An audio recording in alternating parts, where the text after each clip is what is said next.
Whoa, Wally. OB, you made a hit, nigga.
What's up, y'all? My name is Willie J. Curry Jr., and welcome to The Light That Penetrates Open Eyes.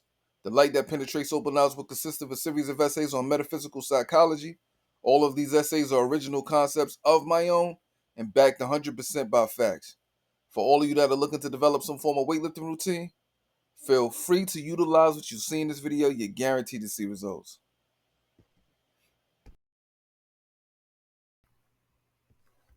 The pineal gland. If we go down a straight line from the pineal gland, then heart, solar plexus, and gonads, we see that they all have something to do with mental feeling. And with that in mind, we can almost guarantee that there's a higher significance in the role that each of these individual parts of the body play in the discovery of our true human potential. When we're moved by deep emotion, we feel it in the heart. And a gut feeling can be associated with the solar plexus.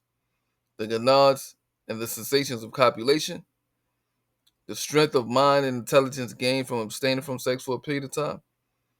The release of serotonin by the pineal gland makes us more focused, alert, happier, calmer, and more emotionally stable. This is an essay on the pineal gland.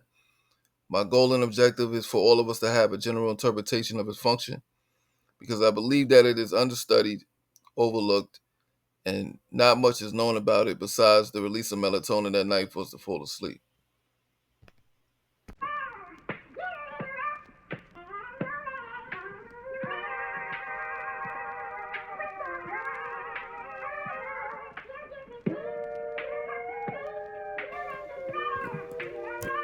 In my research, I've come across a source that describes the pineal gland as the master gland, an interface between our environment and the inside of our body. This is very true, as we will see. Interface is defined as a point where two systems, subjects, or organizations, etc., meet and interact. The pineal gland is a very small structure. In humans, it weighs only 50 to 150 milligrams. A milligram is 1,000. 1 over 1,000 of a gram, that's 0.1, and is 7 millimeters in length and 5 millimeters in width, and about the size of a cooked, swollen grain of rice. What is termed the sixth sense is defined as supposed intuitive faculty, giving awareness not explicable in terms of normal perception, and is exhibited by the pineal gland. This essay will display how simple, feasible, and common sense the sixth sense really is. Much of this essay consists of information that I've compiled from different sources, and it isn't until we get to the topic of momentum that I begin to go into my own views and observations a bit of the pineal gland and how it functions before closing.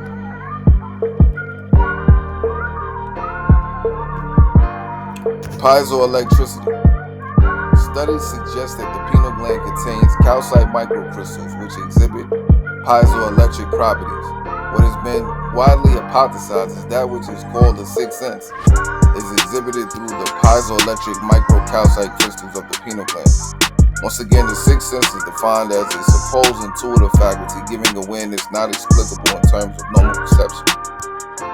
The piezoelectric effect is the ability of certain materials to generate an electric field in response to applied mechanical stress. Piezoelectric materials are found in a variety of forms, including ceramic, polymers, and crystals. One source says that when a meditator holds his or her breath and tenses the perineal muscles, the increased intrathecal pressure via the CSF exerts pressure against the pineal gland, which compresses the stacked microcalcite crystals to produce an electrical current. When the pineal gland becomes activated by liberated energy and intrathecal pressure, the piezoelectric microcalcite crystals produce an electromagnetic field. Intrathecal pressure is defined as the pressure surrounding your spinal cord inside of the spinal column. Cerebral spinal fluid surrounds the spinal cord and brain and is in the pineal gland. The pineal gland secretes serotonin and melatonin directly into the cerebral spinal fluid. The fluid that flows in and around the hollow spaces of the brain and spinal cord, which takes it into your bloodstream.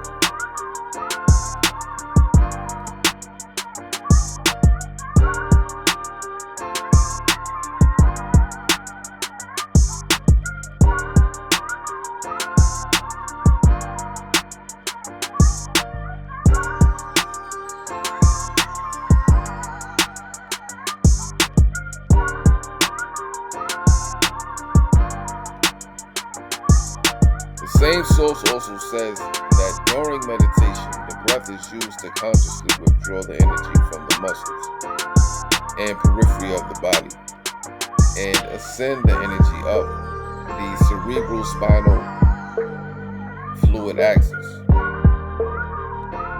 The CSF is made of positively and negatively charged proteins and salts in solution. So during inhalation and exhalation, the molecules in the CSF accelerate to create an inductive field, and the energy from the lower energy centers start moving upward to the brain. Inductance is the tendency of an electrical conductor to oppose a change in the electric current flowing through it. In this state, the meditator is transmuting lower vibrational emotions to liberate energy and create a powerful polarity of a positive charge at the brain and a negative charge at the root chakra of the spine. Positively charged particles move in the same direction as the electric field, while negatively charged particles move in the opposite direction. An electric current represents the flow of a charge, while an electric field describes the force experienced by a charge due to other charges in its vicinity. A electrical field is defined as a region around a charged particle or object within which a force would be exerted on other charged particles. The cerebral spinal axis becomes like a polarized magnet, which produces an electromagnetic field and liberates an immense amount of energy. When the pineal gland becomes activated by liberated energy and intrathecal pressure, piezoelectric micro calcite crystals produce an electromagnetic field. In response to this electrical signal, the microcalcite crystals in the pineal gland resonate, oscillate, or vibrate.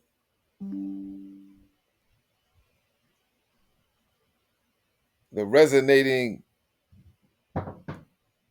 microcalcite crystals access information directly from the quantum field, and the brain transduces these frequencies into information in very profound ways, which produces increased consciousness and awareness.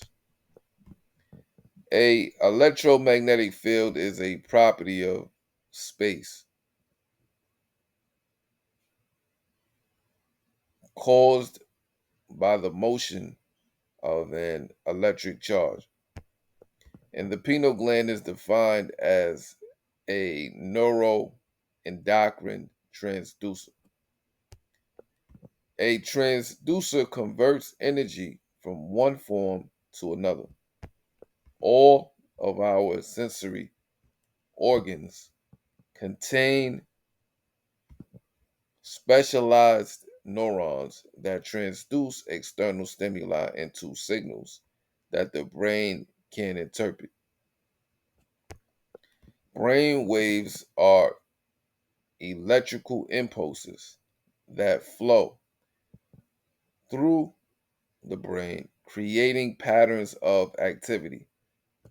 They are produced by synchronized electrical impulses from masses of neurons communicating with each other. They are measured by what is called hertz, and hertz is defined as the unit of frequency. So, of these brainwave frequencies, we have gamma waves, which range from 32 to 100 hertz, which is exhibited by way of heightened perception, learning, problem solving tasks, and cognitive processing. Beta waves,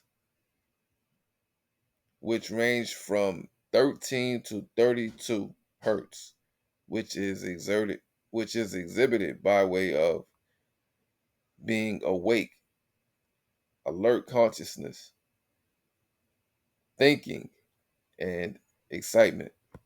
Alpha waves that range from 8 to 13 hertz by way of being physically and mentally relaxed.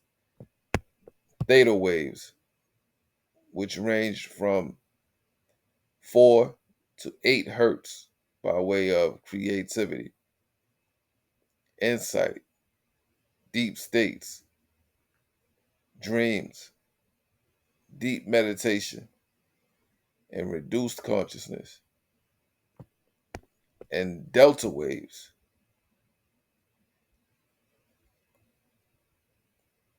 which range from zero point 0.5 to 4 hertz, which is exhibited by way of deep, dreamless sleep, loss of bodily awareness, and repair. The microcalcite crystals of the pineal gland have piezoelectric properties with excitability in the frequency range of mobile communications. The Octania microcalcite crystals found in the inner ear otolith has been shown to exhibit piezoelectricity. These crystals have a structure similar to that of the pineal gland microcrystals.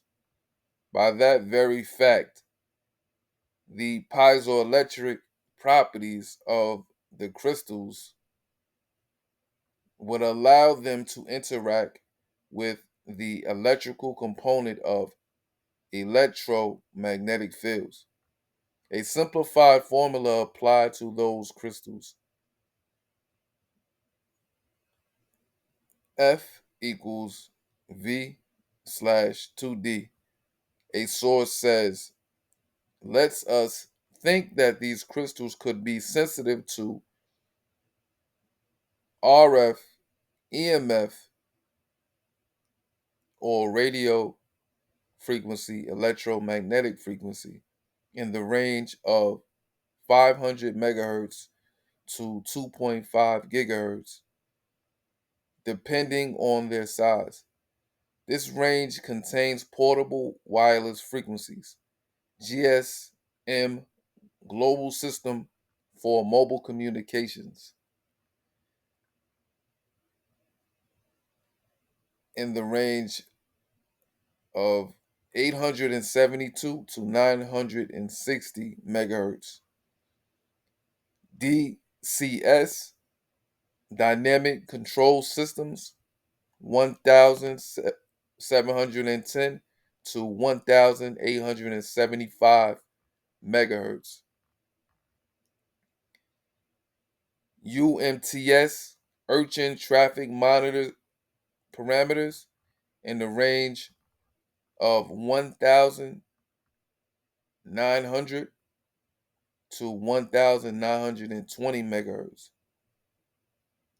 and 2010 to 2025 megahertz, or Bluetooth 2400 to 2483 5 megahertz.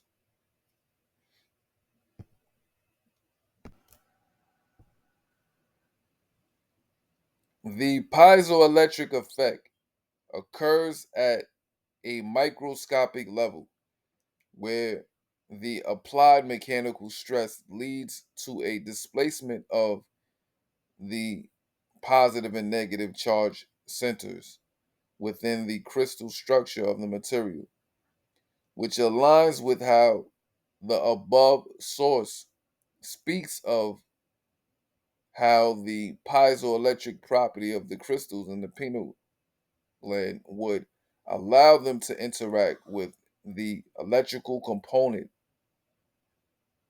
of electromagnetic fields due to the similar structure to the octania calcite crystals. The positive and negative charge centers within the crystal structure is where any amount of a comparison would take place. This displacement creates an electric polarization and hence an electric potential, that is to say, voltage, across the material. Conversely, when an electric field is applied to a piezoelectric material, it causes a mechanical deformation known as the converse piezoelectric effect. What this means is that there is a all-pervading electromagnetic frequency that the microcalcite crystals of the pineal gland are sensitive to. Every day, all around us, that are capable of producing a piezoelectric effect wherein we are capable of exhibiting these sixth sense. In piezoelectric materials, mechanical stress causes a separation of charges within the individual atoms of the material. When the material is deformed by mechanical stress, it generates an electric potential difference. So basically, a charge is produced and becomes a constituent part of the chemical messenger that the pineal gland releases into the bloodstream. But note that what causes the mechanical stress is an electrical charge.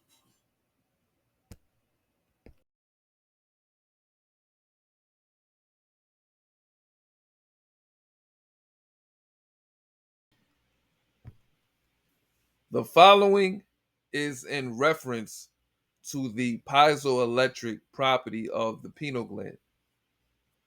Microcalcite crystals interacting with the electrical component of electromagnetic fields.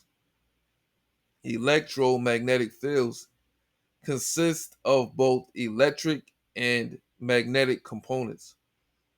These fields are interconnected, and any disturbance in one can affect the other.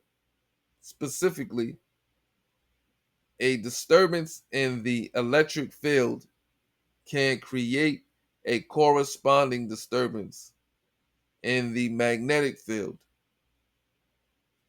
Conversely, a changing magnetic field can influence the electric field. This mutual interaction leads to an oscillation that propagates through space, resulting in what we know as an electromagnetic wave. The creation of all electromagnetic waves begins with a charged particle. When charged particles such as electrons or protons move or accelerate, they create a they create changing electric and magnetic fields. These changing fields then form the electromagnetic wave. The frequency of the wave depends on the rate of change of these fields.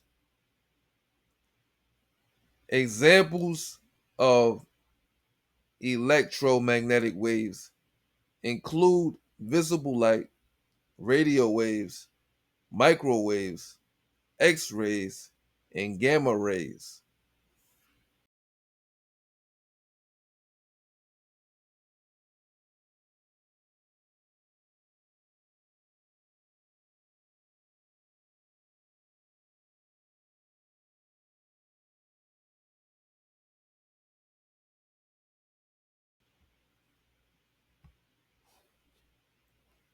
Otoconia are biocrystals that are found in the ear, which couple mechanic forces to the sensory hair cells in the utricle and saccule, a process essential for us to sense linear acceleration and gravity for the purpose of maintaining bodily balance. A source says that the utricle and saccule respond to acceleration in a straight line, such as gravity. The roughly 30,000 hair cells in the utricle and 16,000 hair cells in the saccule lie below a gelatinous layer with their stereocilia projecting into the gelatin. Embedded in this gelatin are calcium carbonate crystals, like tiny rocks.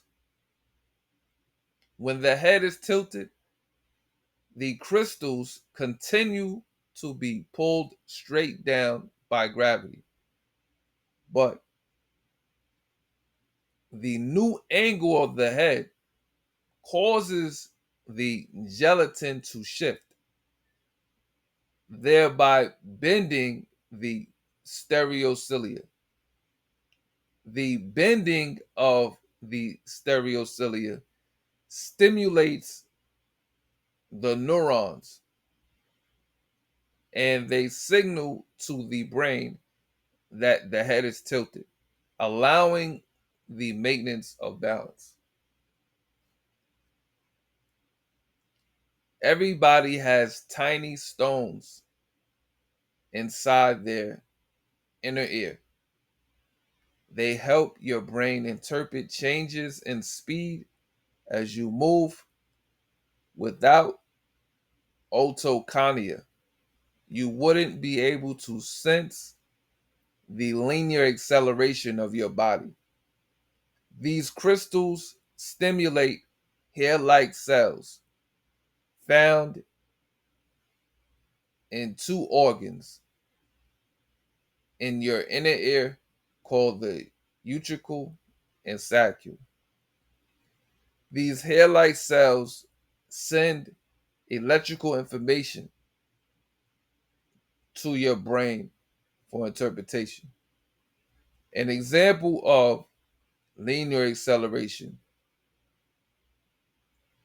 is when a car moves, an elevator drops, or when your body leans to one side. This mechanism contributes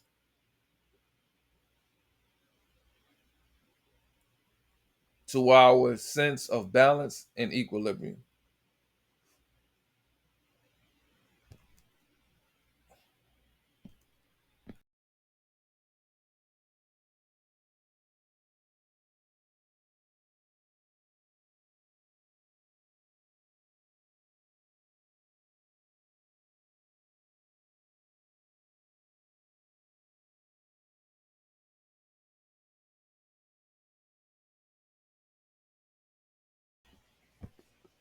Quantum fields. Quantum fields are the most fundamental entities of matter and energy. Each field fills the entire universe and has a value at every point in the universe. What is meant by value is the strength of the field at that point. In physics and chemistry, a quantum is a discrete unit of energy or matter. Discrete means individually separate and distinct. The term quantum also means the minimum value of a physical property involved in an interaction. Normal matter consists of the atoms that make up stars, planets, human beings, and every other object visible in the universe. The atom is structured as follows: electrons moving around a nucleus within the center of a atom, with a proton and neutron inside of the nucleus. Inside of the proton are two up quarks and one down quark. In the neutron are two down quarks and one up quark. Every part of an atom is a particle. There are other particles that do not exist within atoms that still play a vital role in shaping the universe. Nonetheless, every particle is associated with its own unique field, including the particles of a atom. Fields can be divided into matter fields and force fields. Fields are the fundamental building blocks of the universe. A field is a physical quantity that has value for each point in space and time. Fields are everywhere. Particles are localized vibrations of these fields and or excited states of underlying fields. All of the fields that make up the particles in the universe interact with each other through forces to which again shape the interaction between particles and very much act in capacity of fields themselves, though not all of them consist of tangible particles.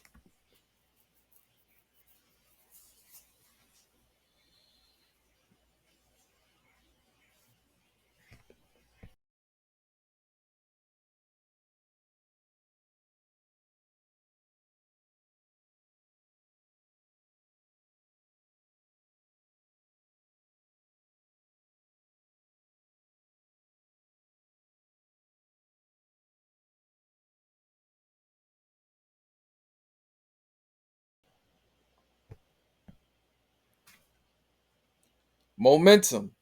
Momentum is a physics term that refers to the quantity of motion that an object has.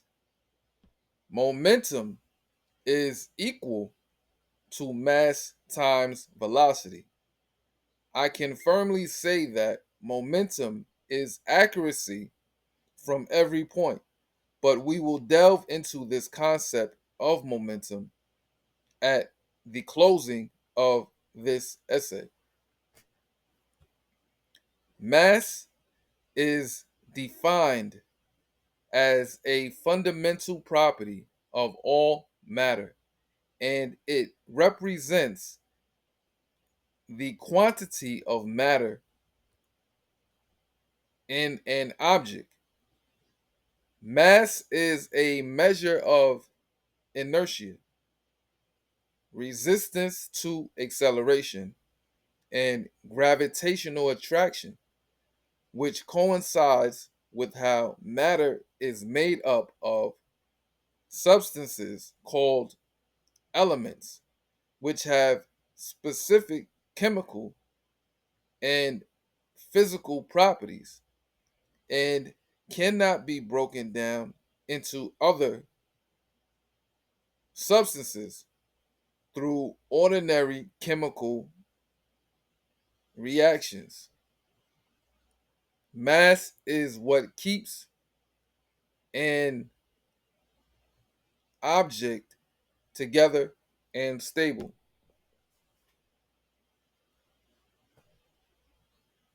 Velocity is the rate of change of a object's position with respect to time. That is to say, it tells us how fast a object is moving and in which direction. In the physical sciences, a particle is a small localized object which can be described by several physical or chemical properties such as volume, density, or mass. All objects have mass and momentum. Momentum can also be defined as mass in motion. If a constant force acts on a particle for a given time, the product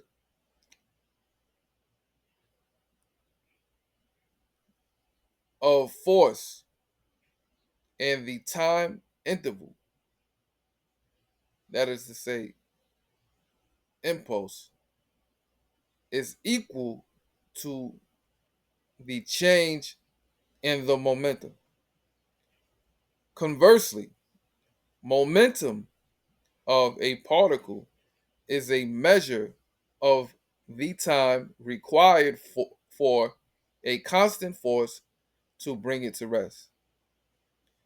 The rest state of a particle refers to a situation where the particle is not moving and has a velocity of zero.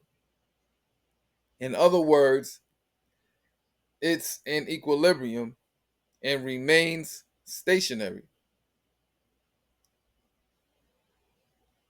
Now let's keep this in mind with how the creation of all electromagnetic waves begins with a charged particle. When charged particles such as electrons or protons move or accelerate,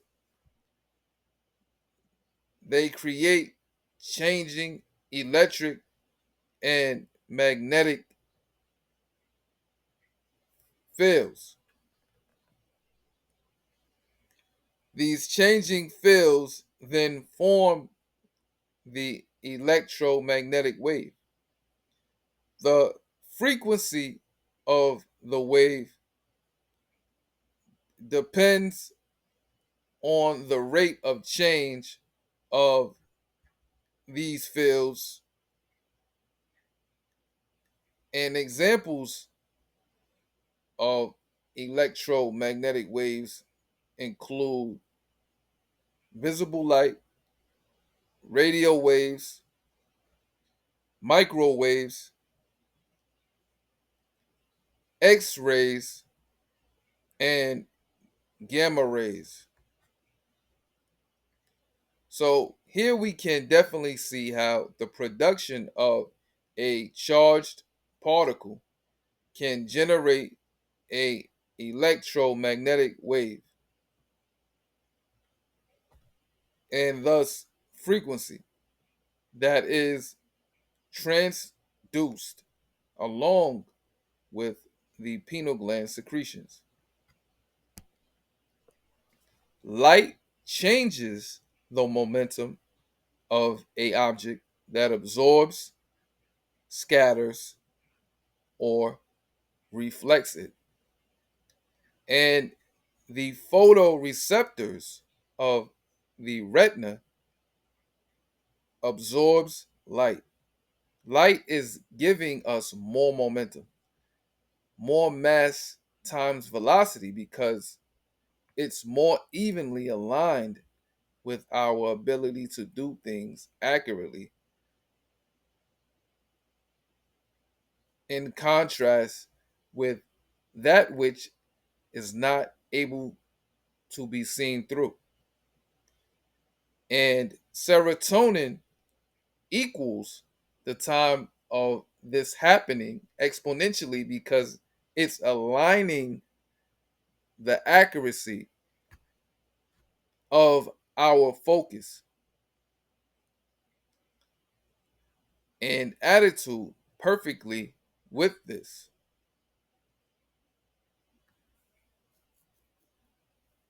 When light causes the pineal gland to release serotonin, we're in distinction of this chemical messenger throughout all sensory divisions and mental processes because there is a consistent basis of this during the day. This particular state has an influence over everything that we perceive. This hormone is associated with boosting mood,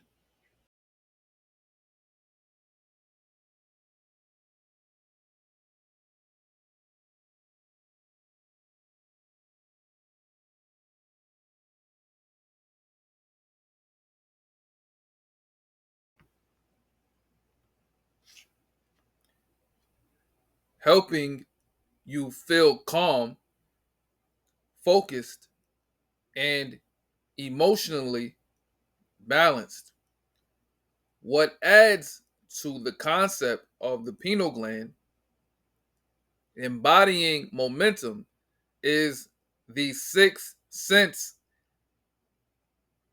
extrasensory perception. If we can remember, the microcalcite crystals of the pineal gland have a similar structure of positive and negative charge centers as the octania crystals of the ear that are sensitive to a particular electromagnetic frequency. So, therefore, it wouldn't be far fetched to say that the pineal gland is sensitive to a electromagnetic frequency, also to which it is consistently throughout time transducing electromagnetic frequency, an aspect of broadening the horizon of our mental processes and thus our ability to do.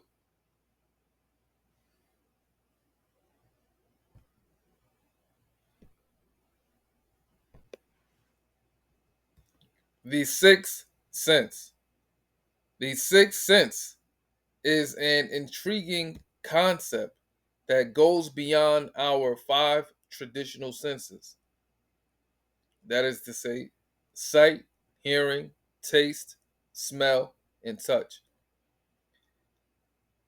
It refers to an intuitive or heightened perception that allows us to sense things beyond our five traditional senses: sight, hearing, taste, smell, and touch.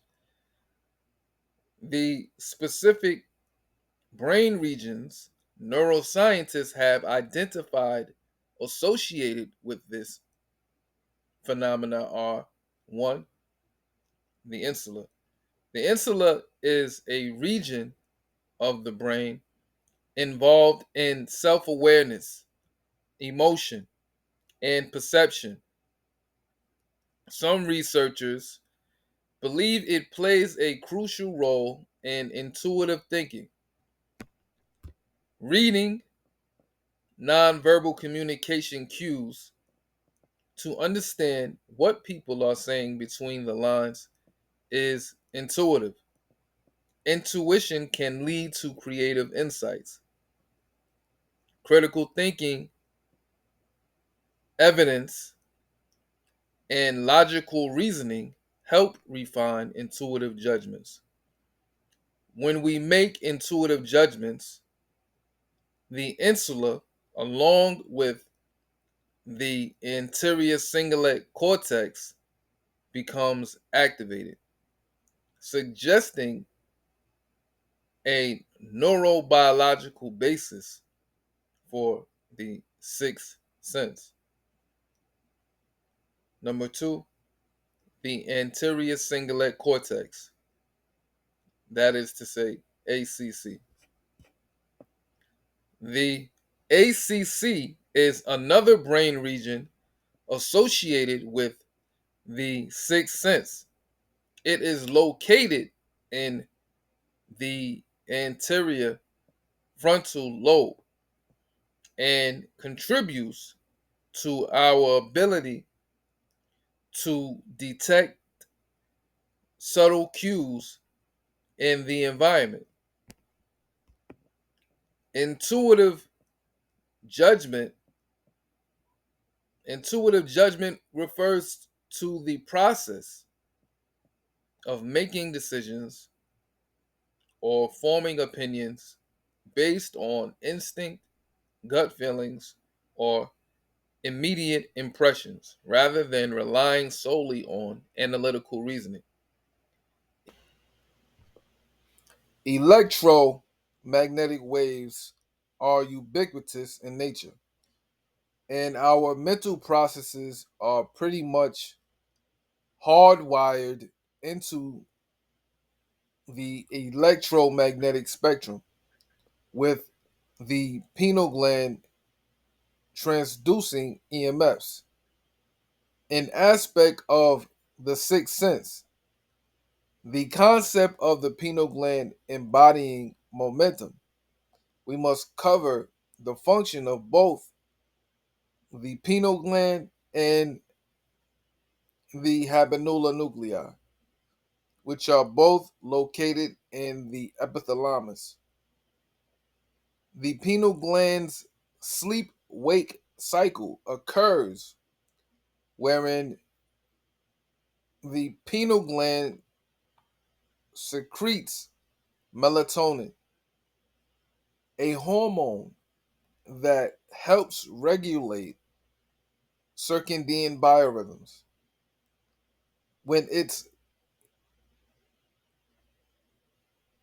when it gets dark outside, the pineal gland releases melatonin into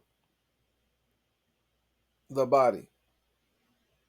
This increase in melatonin makes you feel sleepy, fall asleep, and stay asleep at night. During the day, when there's light, melatonin production decreases, allowing you to wake up and stay alert as light stimulates the pineal gland to release serotonin.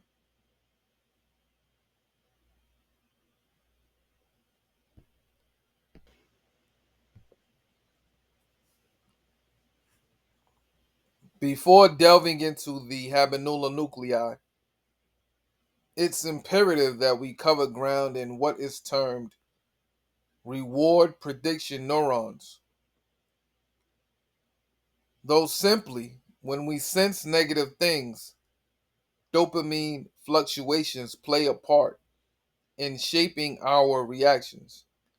If we associate a particular action with an unpleasant outcome, dopamine levels may decrease, discouraging us from repeating that behavior. So, when it comes to our sixth sense, the habenula's active role in the prevention of the release of dopamine is imperative.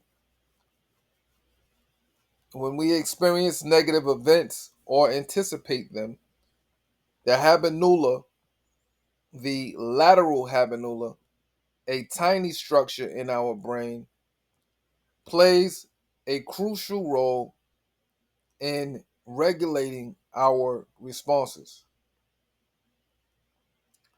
When we encounter disappointment, that is to say,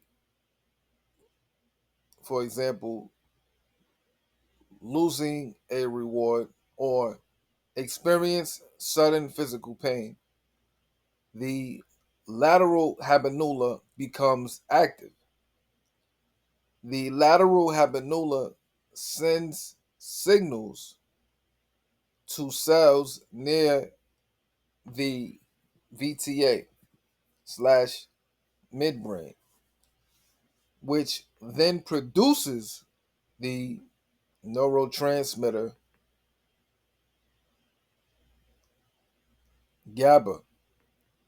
GABA acts as an inhibitor, blocking dopamine signaling and effectively shutting down the reward system. In summary, the lateral habenula helps regulate our responses by inhibiting dopamine release, especially when we encounter negative outcomes or anticipate aversive situations.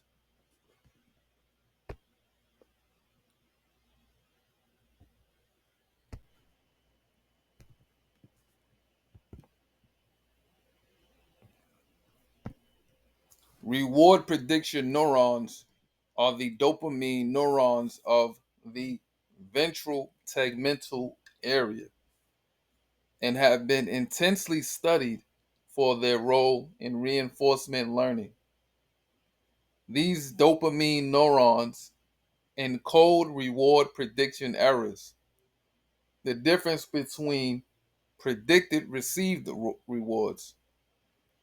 These neurons are primarily found in the midbrain.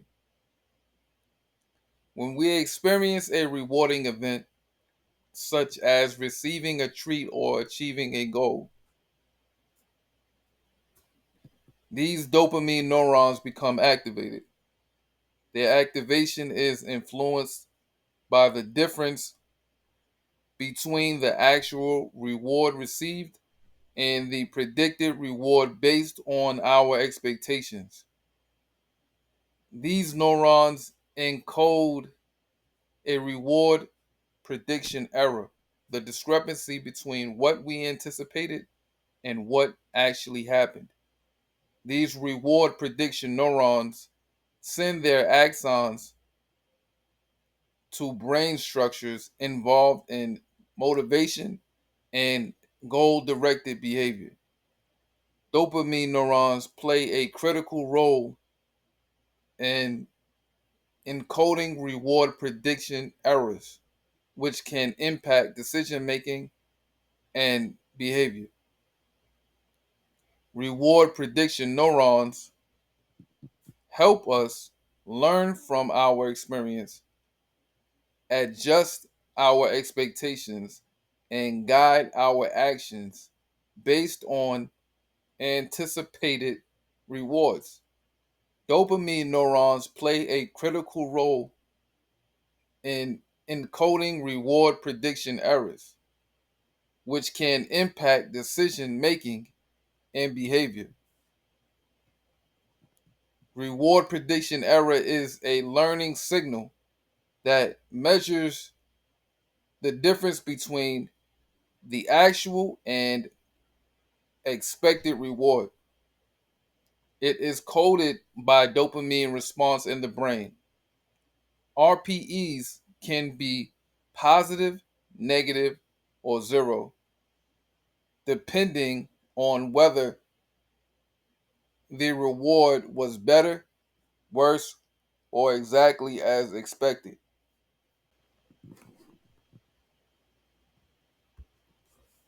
RPE helps update the stored information about the values of different experiences. Reward prediction errors, PEs, play a crucial role in our brain's evaluation of potential rewards and guide our learning and decision making processes. Reward prediction errors, PEs. These are computational signals that our brain generates when there's a discrepancy between the actual reward received and the expected reward. Imagine you're playing a game and you anticipate winning a prize. If the actual outcome is better than your expectation, that is to say, you win more than you thought, your brain registers a positive reward prediction error. Conversely, if the outcome is worse than expected, that is to say, you win less, your brain registers a negative reward prediction error. These prediction errors help us learn from experience and adjust our behavior accordingly.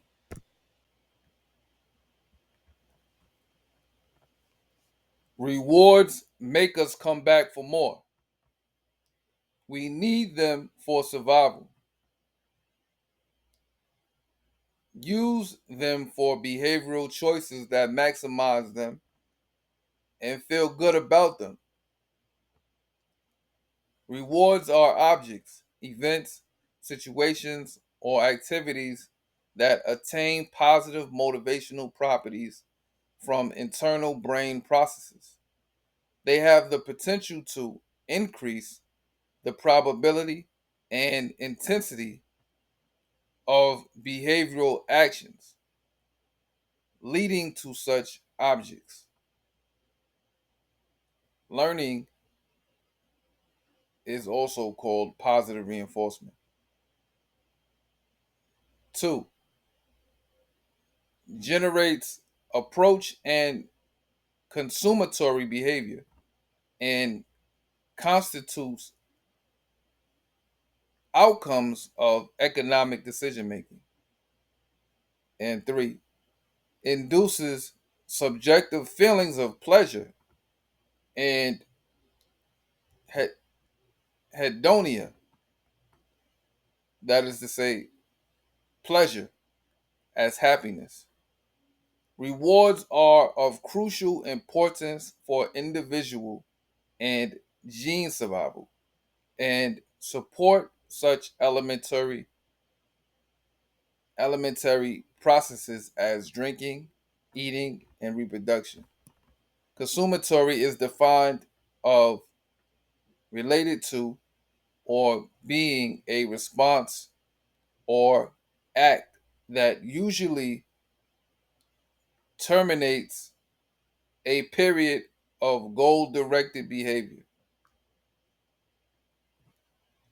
Consumatory behavior refers to the final response in a natural chain of behaviors directed toward achieving a goal. It represents the culmination of a sequence of actions that lead directly to the satisfaction of an innate drive or need.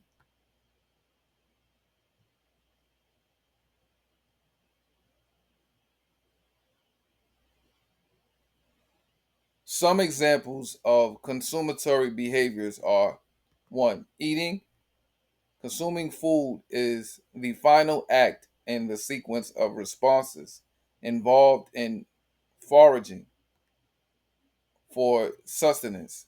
When we eat, we satisfy our hunger and reduce the drive to seek food further.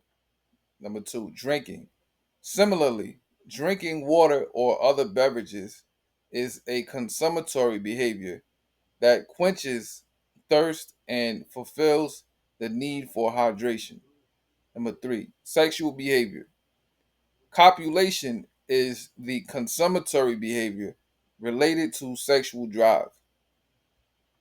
It serves to reduce the sex drive and fulfill reproductive needs.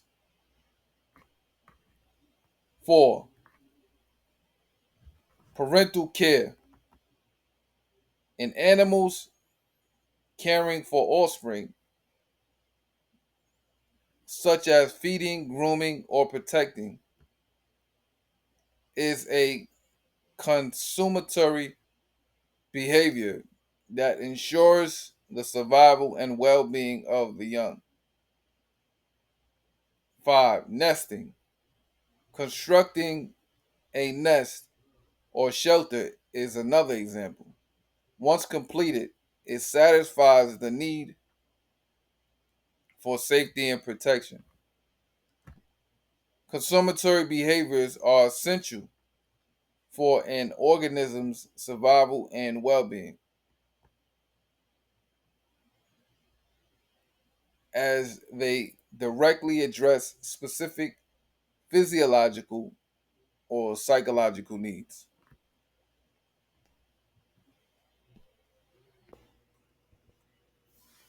Habenula nuclei. To gain a better understanding of the sixth sense, I believe it is imperative that we should be familiar with the function of the habenula nuclei, located in the epithalamus, just as the pineal gland. This information was provided by different sources that I came across, though I will interject at a certain point to clarify and make simple particular parts and tie it all in at the end. The lateral habenula drives the anti-reward system. When you are expecting a reward that falls through or encounter unexpected physical pain, the lateral habenula sends signals to cells near the brain's ventral tegmental area. These neurons create the neurotransmitter GABA, which blocks dopamine signaling and effectively shuts down the reward system.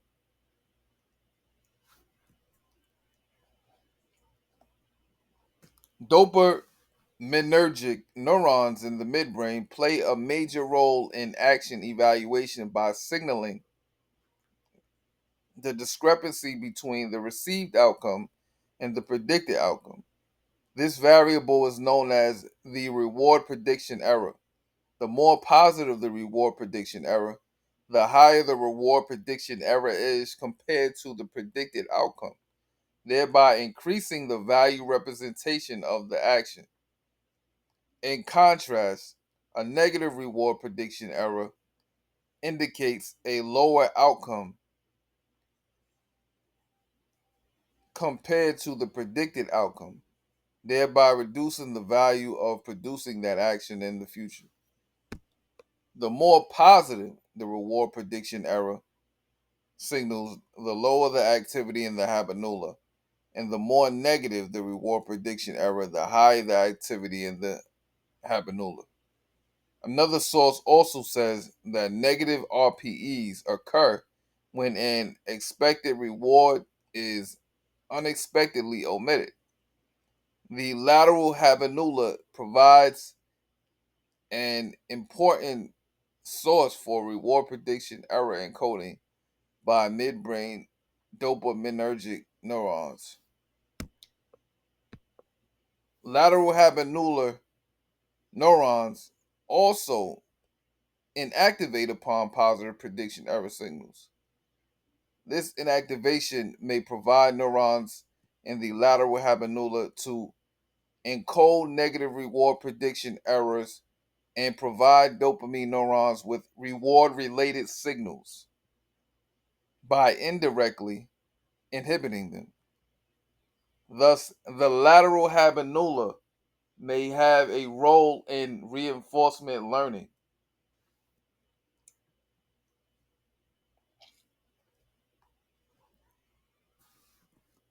The habenula complex, specifically the lateral habenula, is involved in processing RPEs.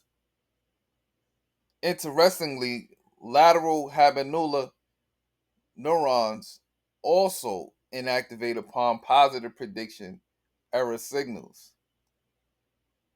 This inactivation may provide a permissive signal for dopamine cells to increase firing during positive prediction error events. The habenula nuclei indirectly inhibits dopaminergic neurons when there's a positive reward prediction error. When positive reward prediction error neurons of the habenula nuclei do not fire, but dopamine neurons in the ventral tegmental area do.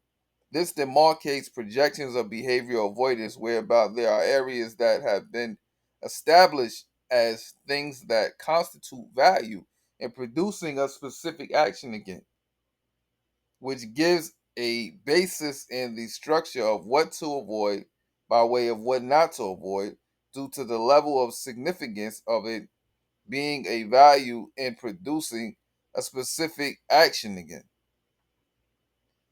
Because it would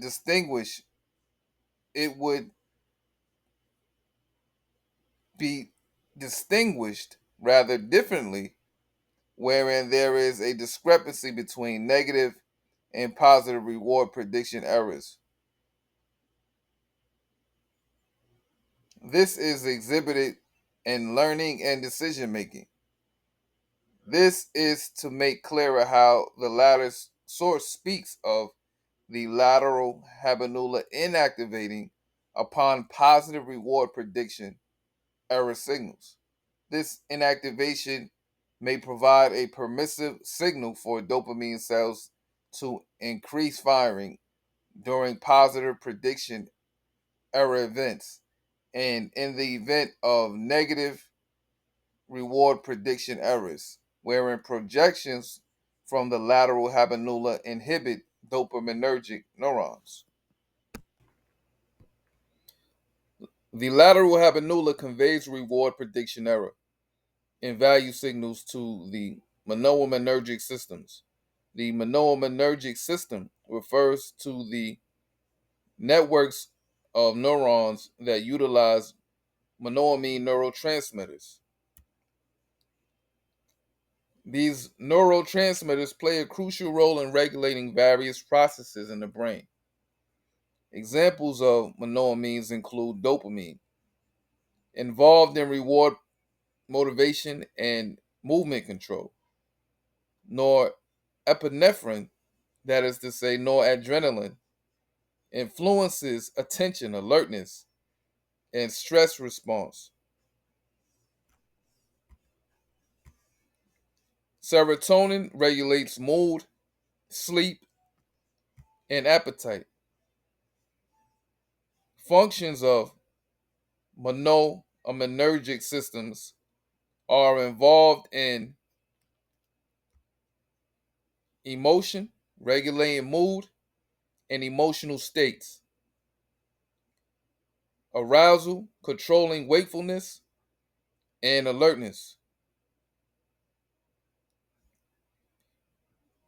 Certain types of memory influencing memory processes. The lateral habenula also sends direct glutamatergic projections to some midbrain dopaminergic neurons and also inhibits dopaminergic activity in the midbrain.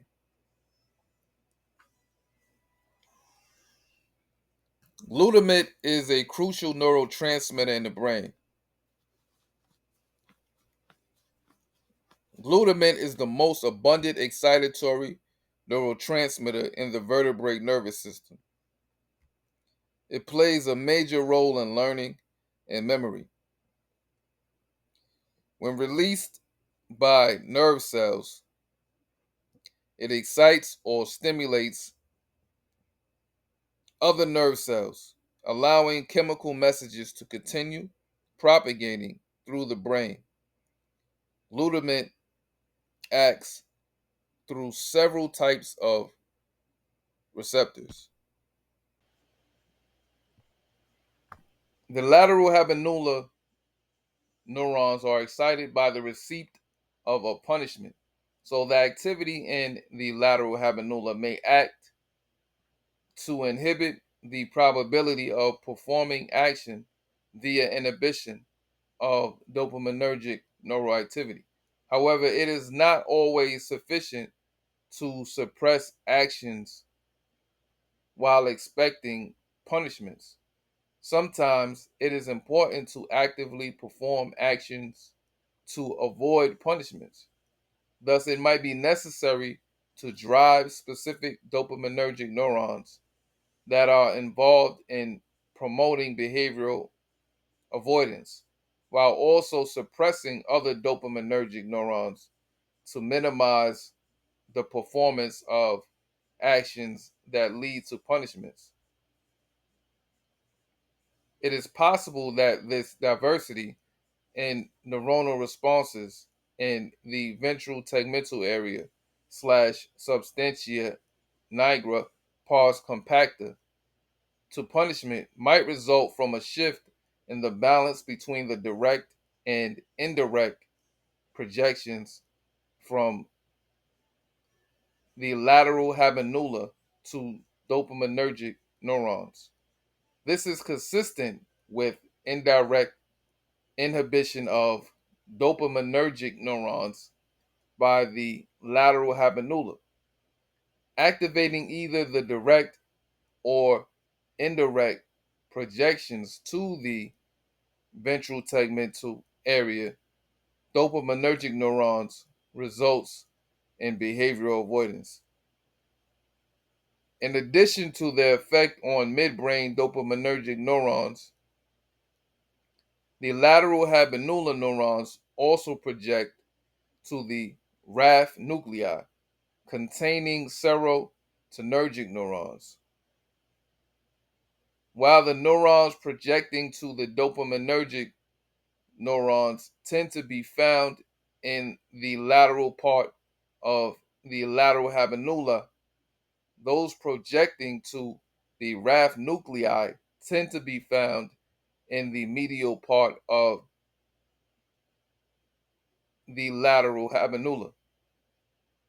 Though their activity dynamics during behavior is unclear, it is thought that these neurons provide a longer term value signal compared to the ones projecting to the dopaminergic neurons.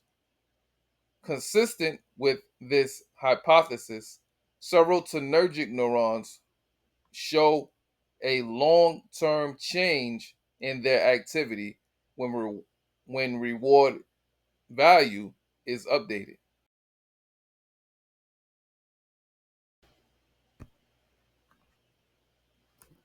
Thus, lateral habenular projections to the dorsal RAF nucleus supports long-term value coding and might directly influence mood, whereas the projections to ventral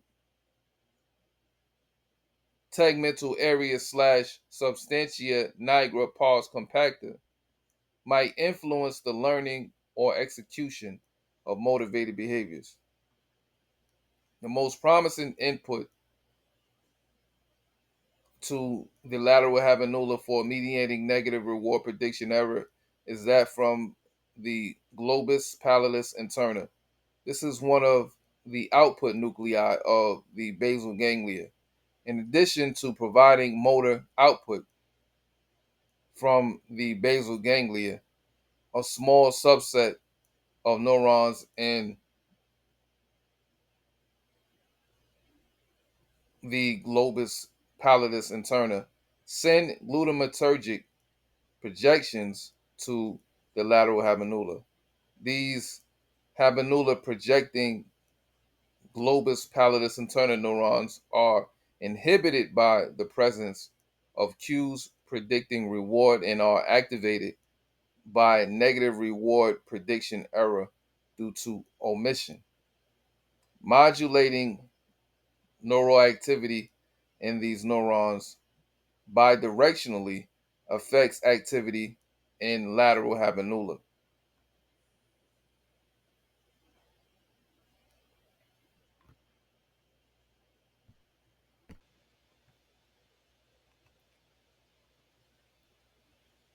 Thus, the globus pallidus interna is likely the major source of input conveying reward prediction error to the lateral habenula.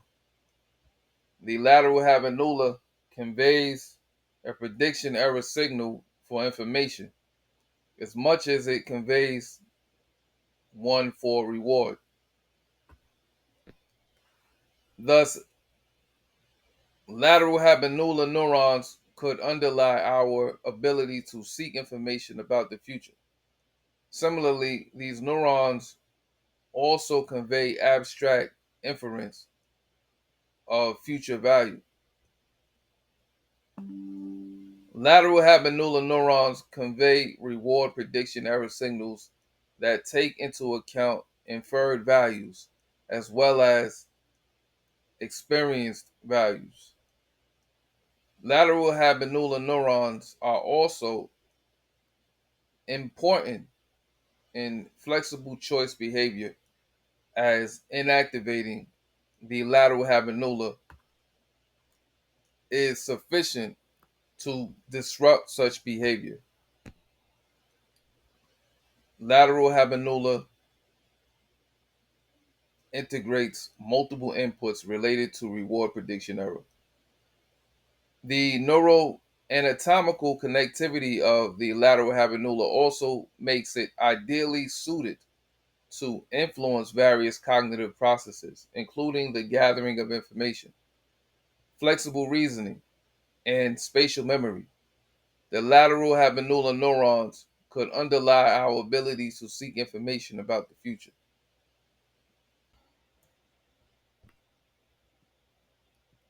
Role of lateral habenula in spatial memory. Storage and retrieval of information within the brain that is needed both to plan a route to a desired location and to remember where an object is located or where an event occurred, and finding one's way around an environment and remembering where things are within it are crucial everyday processes that rely on spatial memory. As animals navigate the world, they store information about their surroundings to form a coherent spatial representation of the environment in memory.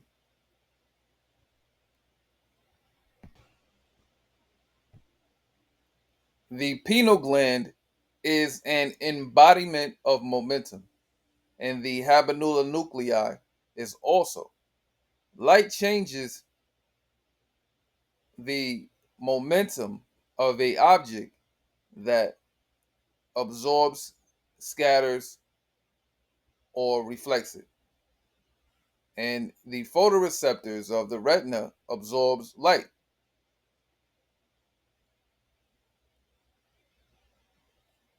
Light is giving us more momentum, more mass times velocity because it's more evenly aligned with our ability to do things accurately, in contrast with that which is not able to be seen through And serotonin equals the time of this happening exponentially because it's aligning the accuracy of our focus and attitude perfectly with this. When light causes the pineal gland to release serotonin, we're in distinction of this chemical messenger throughout all sensory divisions and mental processes because there is a consistent basis of this during the day. This particular state has an influence over everything that we perceive. As I've stated before from a above source, if a constant force acts on a particle for a given time, the product of the force and the time interval, that is to say impulse, is equal to the change in the momentum. Conversely, momentum of a particle is a measure of the time required for a constant force to bring it to rest.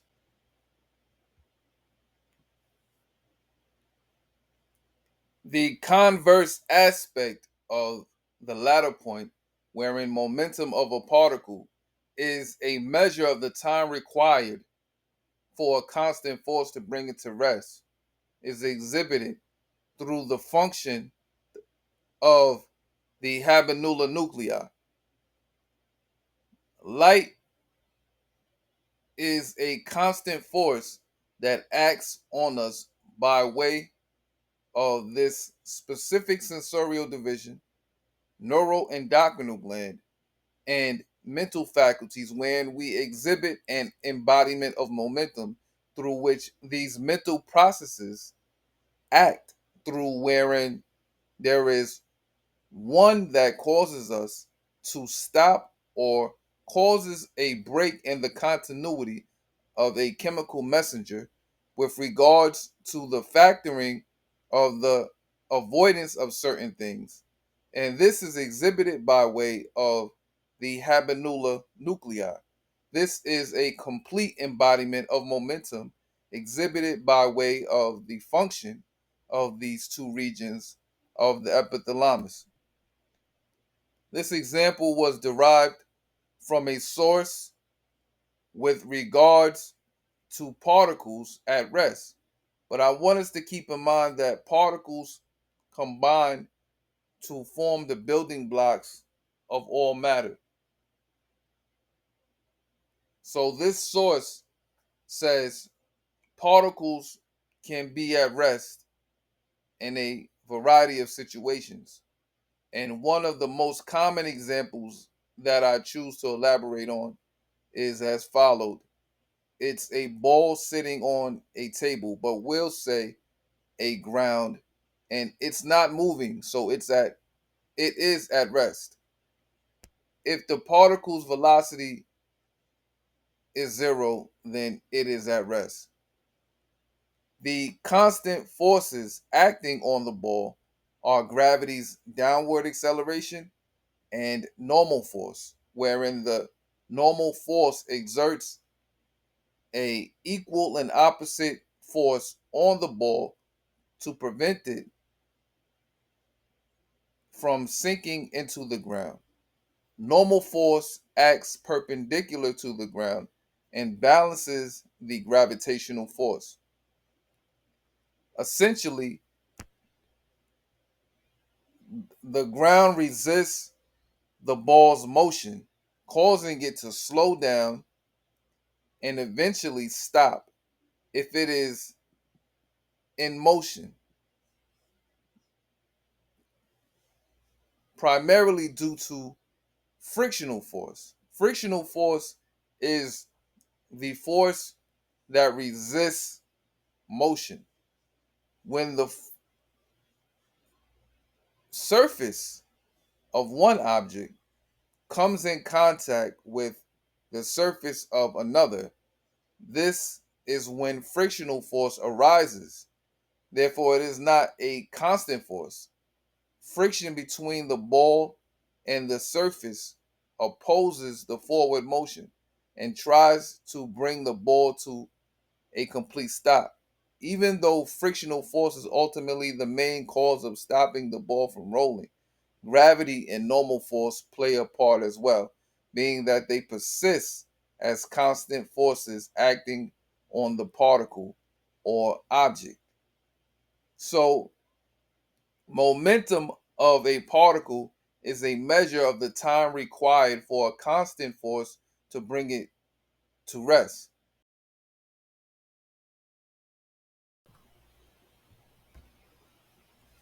Light acts as a constant force in rendering the habenula nuclei an embodiment of the converse aspect of momentum. Momentum is accuracy from every point.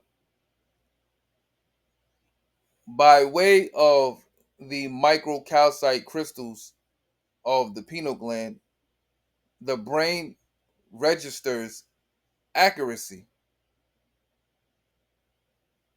Register means to detect and show automatically. Accuracy is defined the degree to which the result of measurement, calculation, or specification conforms to the correct value or standard. The embodiment of momentum by the pineal gland is increased to complete accuracy through the microcalcite crystals. They enable us the broadest range of an ability to do that which is in alignment with our most vitally important goals and objectives. Therefore, in the mind, momentum is accuracy from every point to which is exhibited through the microcalcite crystals of the pineal gland.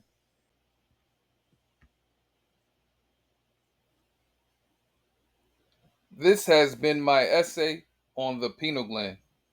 I hope that it was beneficial to you and rendered a greater understanding and that which isn't made the most common knowledge of our mental processes. Together, we've gained insight into the function of the mind that has brought us closer to reality in experiencing it. Source data engineering is next. After source data engineering, we will go into how the universe was created through potential,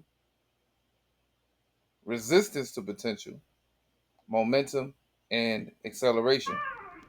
Resistance to potential is the brain, potential is the heart, acceleration is the solar plexus, and momentum is the pineal gland. So in time, we will delve into how potential accelerates momentum. And that is to say, the heart, through the solar plexus, increases the momentum of the pineal gland. If it is possible, you can contribute to all of my hard work and effort through Cash App to $high positivity. You can contact me at the light that penetrates open eyes on either YouTube or Instagram. Thank you for your time. Until the next time, Willie J. Curry Jr.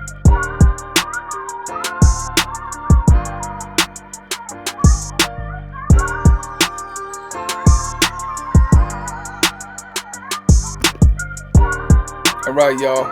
Just a brief recap. The pineal gland embodying momentum is exhibited through how light changes the momentum of an object that absorbs, scatters, or reflects it. And the photoreceptors of the retina absorbs light. Light is giving us more momentum, more mass times velocity, because it's more evenly aligned with our ability to do things accurately, in contrast with that which is not able to be seen through. And serotonin equals the time of this happening exponentially because it's aligning the accuracy of our focus and attitude perfectly with this. The pineal gland, through the extrasensory perception of our intuition that we exhibit by way of the anterior cingulate cortex and insula, which is made possible by the piezoelectric effect of its micro calcite crystals that are instrumental in transducing electromagnetic frequency, broadens the horizon of our range and ability to do, being that it is aligned with complete accuracy. So the pineal gland is a complete embodiment of momentum.